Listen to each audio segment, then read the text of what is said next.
It's a dark and stormy night as Simon Belmont approaches the rusted gates of a large ruined castle, the home of the Prince of Darkness, Dracula. His looming castle stretches high into the dark sky. Simon is unfazed by this place. In his hand, his weapon, the vampire killer, was a powerful whip, a Belmont family heirloom. One of the few weapons designed to destroy the great evil that haunts this place. Simon carefully strolls through a dilapidated courtyard and enters the ruined castle. He arrives in the main hall. Large, tattered curtains, frail tapestries, all hung from the walls of this large, extravagant room. It was a corpse of its former glory. An eerie silence creeps over the castle, but Simon can sense the evil of this place. The silence is broken by the growing groans of a small horde of the undead, who rush at Simon from all directions, their decaying bodies moving closer and closer to him. Simon brandishes his whip, and as they strike the creatures, the zombies burst into red flame.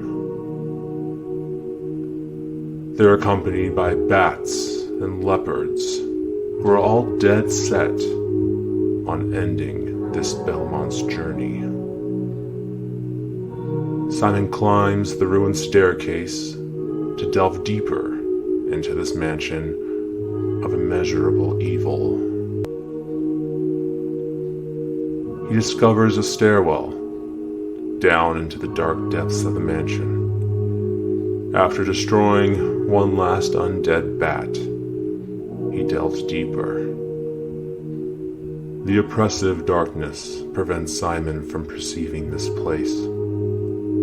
He can hear the gentle gurgle of some nearby water. His vision obscured by the darkness, he can barely make out that he's standing suspended over murky water. There's a little light as the candles flicker feebly on the walls. Fishmen erupt from the murky depths and lunge at Simon. He fights them off and continues on his way to the damp basement. Suddenly, he finds a stairwell that goes up. He quickly dashes up the stairs and away from the Fishman. As he makes his way through the mansion more, he discovers potions that allow him to sneak by some zombies, while deciding to whip and destroy others. He hears a rustle from the large dark hole in the top of the mansion walls. Two blood-red eyes glow from the hole, and a huge angry bat swoops down to attack him.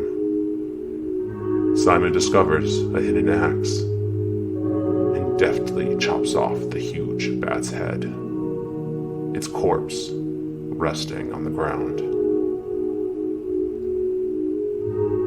Simon continued deeper into the castle, dead set on his destination for Dracula. Ahead was a tower.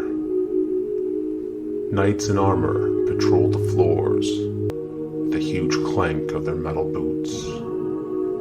Their spears gleamed in the candlelight.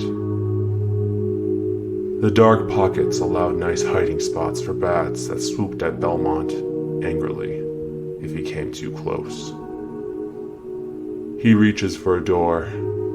There's an eerie silence. Simon can't hear the unusual clank of knights or the rustle of bat wings. Suddenly, he hears a piercing scream, and a woman's head with snakes for hair flying at him. Medusa, Simon thought. He runs, narrowly avoiding the floating heads, and now alerted knights. Large traps with spikes slam down from the ceiling, and fireball traps are around every corner.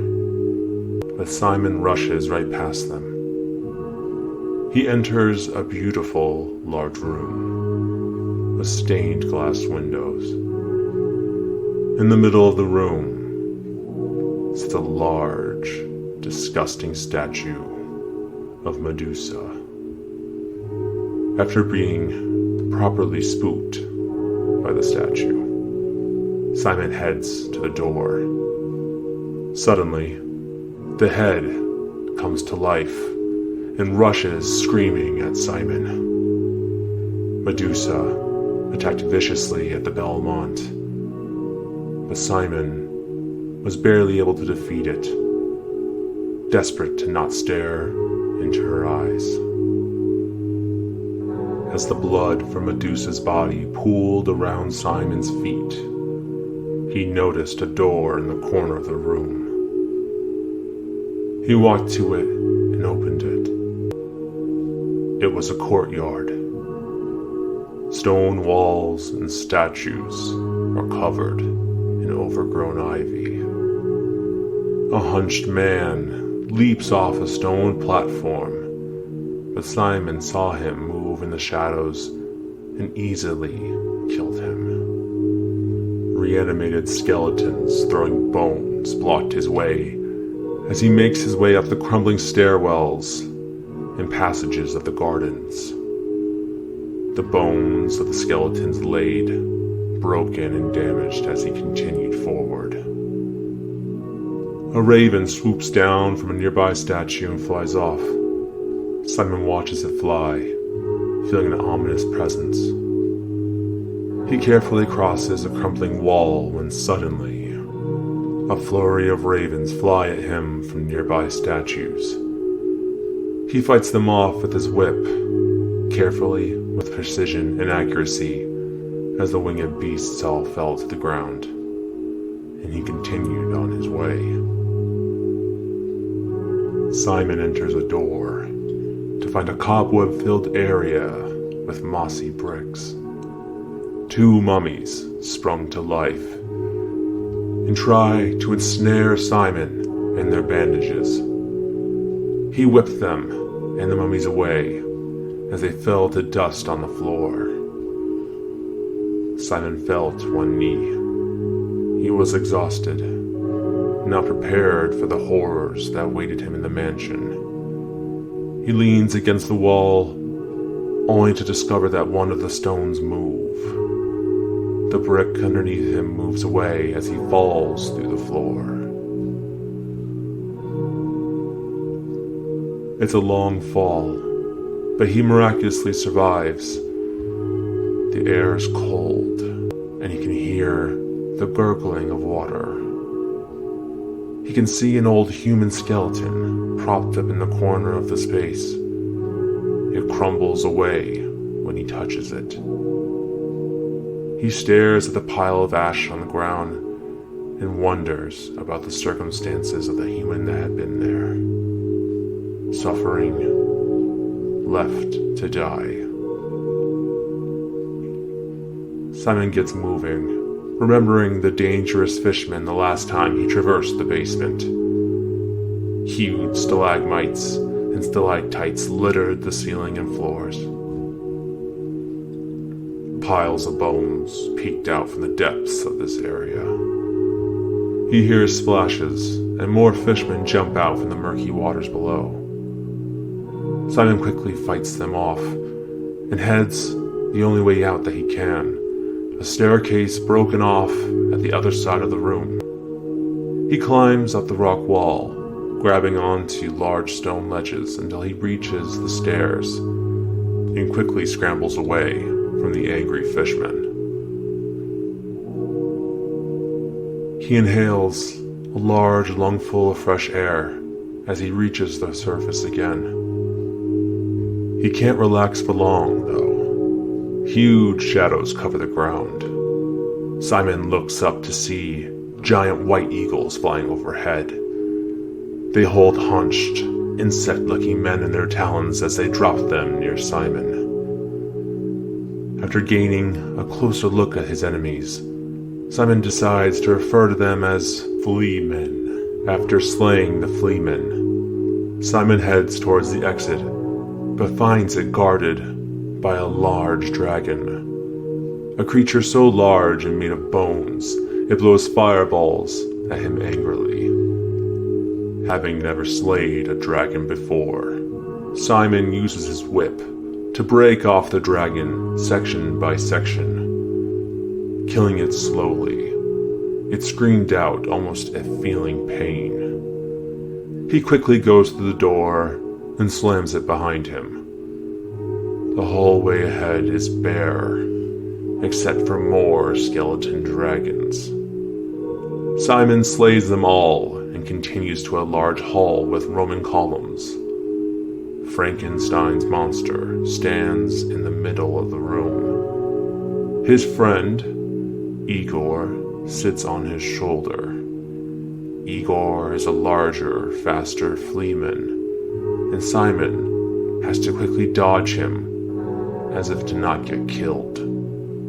Luckily, Simon's trusty whip easily punctures through Igor's chest, the blood spilling from the hole left inside of him. Furious, Frankenstein charged, but didn't realize his head already rolling on the ground, Simon's whip making quick work of him. Simon heads into a dungeon area.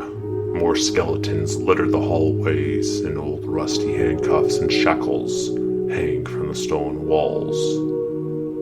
More skeletons have come alive down here. Simon finds a golden pot gleaming in the candlelight. He reaches inside and finds a potion. It glitters in the light as Simon decides to drink it. Somehow, it turns him invisible. He quickly sneaks by the skeletons, which seem to appear from the piles of bodies littered on the ground. Death permeates every inch of the dungeon. He happily finds the exit and fights off armored guards with axes. Caskets line the hallway. He wonders, where is he now? He runs down a flight of stairs, only to be met by a wall of ash and another well-armed knight. Bones and skeletons litter every nook. Simon reaches a great hallway with large blood-red velvet curtains.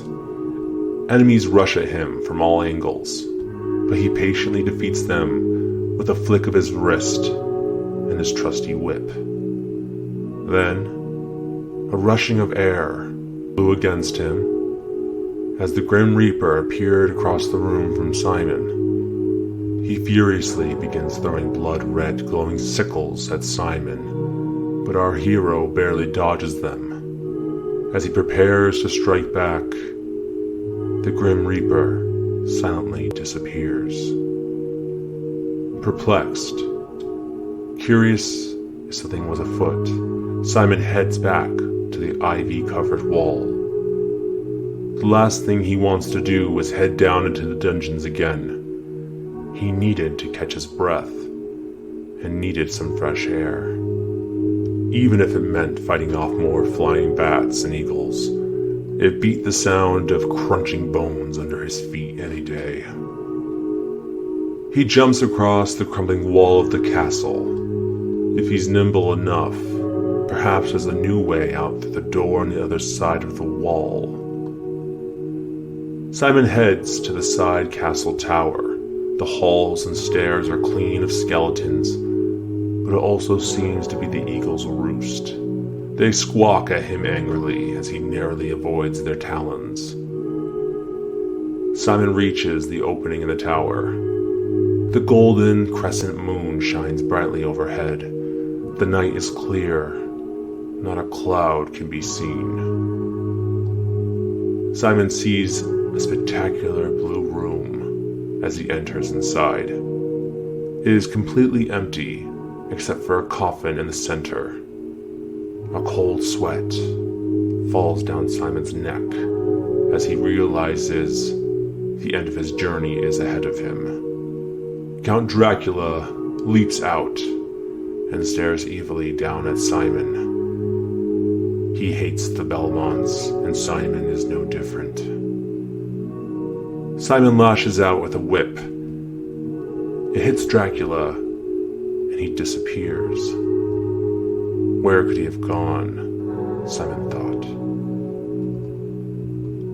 Dracula appeared again on the ceiling and flew down at Simon. He opens his cape as fireballs fly at the Belmont. Simon whips again but misses. Dracula appears to have found a new angle to attack from. Simon turns around just in time to duck away from Dracula's caped attack. After multiple successful hits with the whip, Dracula is hurt and also completely enraged. To Simon's horror, Dracula's head flies off and his body turns into a grotesque blue demon. Dracula snarled and screamed as his new form glowed in the moonlight. It released huge fireballs from its mouth at Simon. Simon couldn't stand still, or else he risked turning into a pile of ash. Demon Dracula lunged forward, his large talons sharp as steel. He's so large, every jump creates cracks in the stone floor below. Ducking and weaving, Simon slowly hurts Dracula with his whip, until finally he punctures Dracula's heart, killing his foe. As Dracula laid on the ground, seemingly dead, Simon reflects on his exhaustion. Suddenly, he hears rumbling, and the ground begins to shake violently.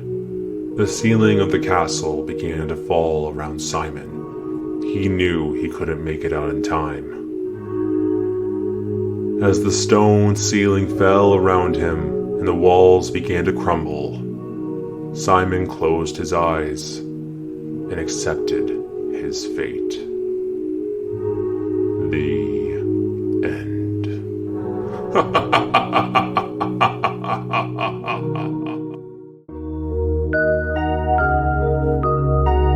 Thank you so much for joining us for another episode of Bedtime Stories.